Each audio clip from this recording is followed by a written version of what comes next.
قرآن مجید کی جو آیت ہے اعوذ باللہ من الشیطان الرجیم بسم اللہ الرحمن الرحیم یسألونک عن الاہلہ قل ہی اہلہ قل ہی مواقیت للناس والحج.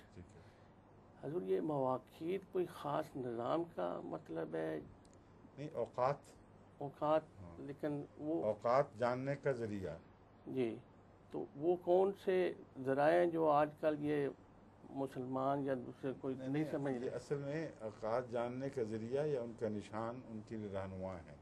جی یہاں اس آج کل کے آلات کی بحث نہیں ہے، کوئی اس کے ساتھ اس کا کوئی تعلق نہیں. مراد یہ ہے کہ چاندوں کے ساتھ بعض عبادتوں کو جو باندھا گیا ہے اس میں جو حکمتیں ہیں ان کی طرف اشارہ کیا گیا ہے.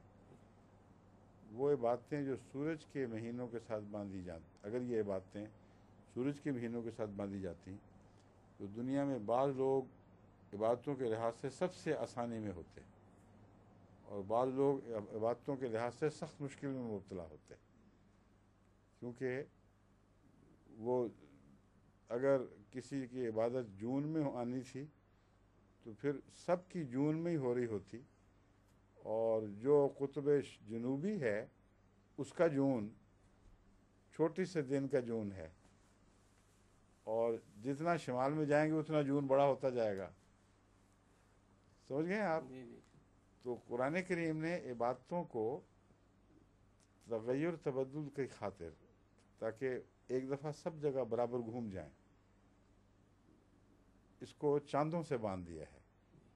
رمضان اب دیکھ لیں، چاند میں ہونے کی وجہ سے کبھی جون میں، کبھی مئی میں، کبھی اپریل میں، کبھی دسمبر میں سارا عرصہ گھومتا رہتا ہے، اور کسی علاقے کے لوگوں کو یہ شکوہ نہیں ہو سکتا کہ ہمیں کم عبادت کا موقع دیا گیا اور زیادہ مشقت ڈالی گئی. ٹھیک ہے؟ تو تلک الایام نداولها بین الناس کی آیت مظہر ہے کہ عبادتوں میں بھی اللہ تعالیٰ نے اس چکر کو جاری فرما دیا ہے.